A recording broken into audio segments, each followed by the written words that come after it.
All right, hello, how's everybody doing?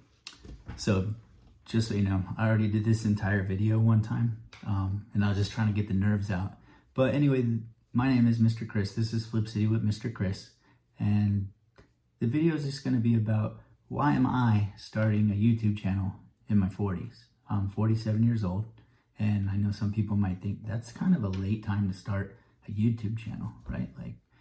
And it is, it probably is, but it's also something I've been wanting to do for a while. So I'm just going to kind of go over some of the reasons I'm starting this video and kind of my plans for my channel.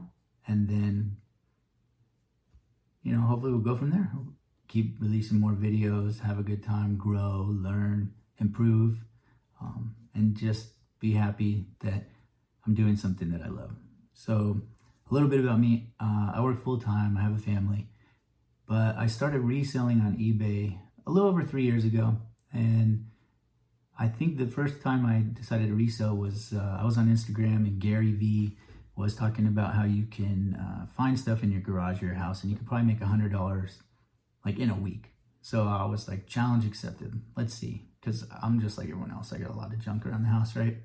It's a lot of stuff we don't use. You just get over the years, it accumulates. And surprisingly, he was right. I listed a couple of things on eBay. I made some money, not a lot of money, but I made some money.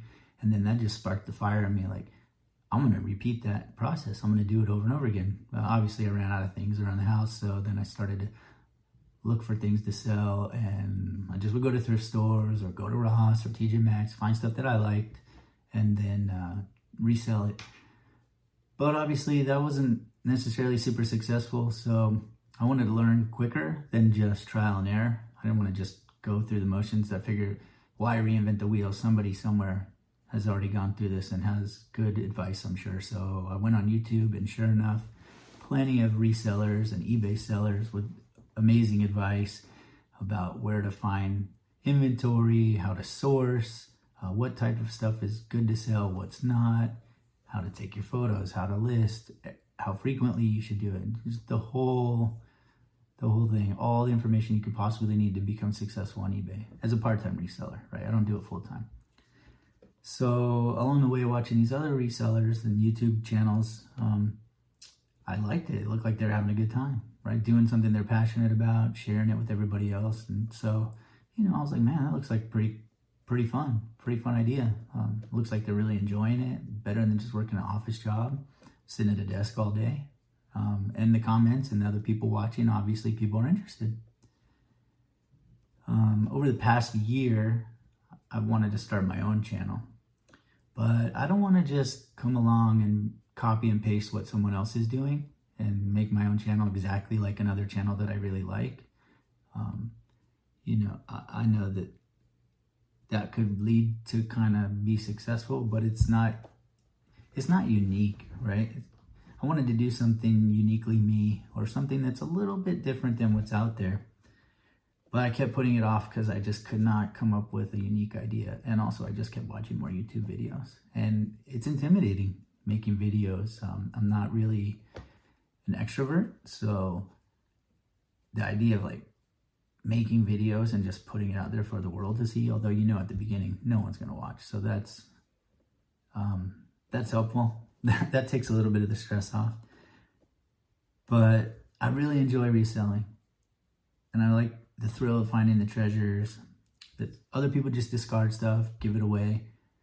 They don't see any value in it. You come along with your knowledge, your experience, your passion. You know that item is valuable to somebody else, right? So you get it, you list it, you sell it, you make some money. Somebody else on the other part of the country, or even in another country, is very excited to have it. And there's nothing better and more rewarding than seeing the positive feedback. Like, thank you so much. It's a great item. What a deal. I've been looking for these forever. Just someone else is happy to have the item that you found. And that's pretty cool. It makes you feel good. It makes you feel like you know what you're doing. And as much as I love thrifting and reselling, which I do, I've been doing it since, I've been going to thrift stores just to go to them since I was in high school. My high school buddy and I would just go. He got me into it, took me to, I don't think I even knew what a thrift store was until he took me. And I think it was like Savers was one in California we would go to. And some of it was just buying funny things to wear to school, or cool things that we thought were cool at the time. I'm glad I don't have pictures or videos of that. Other times we would just buy old toys and reminisce, and just looking through the stuff was like a whole new world in there, you know? So I love that. I love the whole thrifting. I love the treasure hunting, looking for stuff, spending time with my son and his friend. I love that. But I really love the process. Like, how did someone decide that they're going to start reselling? Like, what are some other things that people flip and make money on? So people resell all sorts of things.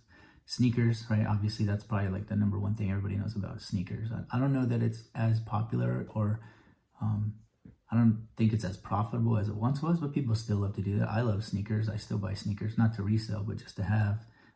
People resell used clothes. That's mostly what I resell. Toys, right? My wife's friend, her husband does full-time selling toys on eBay. Vintage toys, new toys, just any toys. I mean, it's probably pretty fun to kind of like relive your childhood and go shopping for toys all the time. That's got to be a pretty cool thing.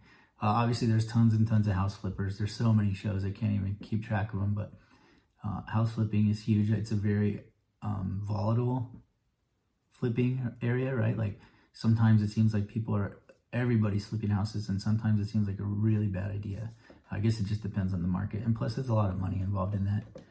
There's also people that even flip businesses, like Shark Tank, right? So someone will have a business idea, and maybe they already started the business, but they're not very good at it, or they're struggling to get to the next level. And people like these investors and Shark Tank people, they come along, either buy the business altogether or join them and turn it into a more profitable, better business and flip it, right? So there's so many different ways that people flip, and I'm interested in that.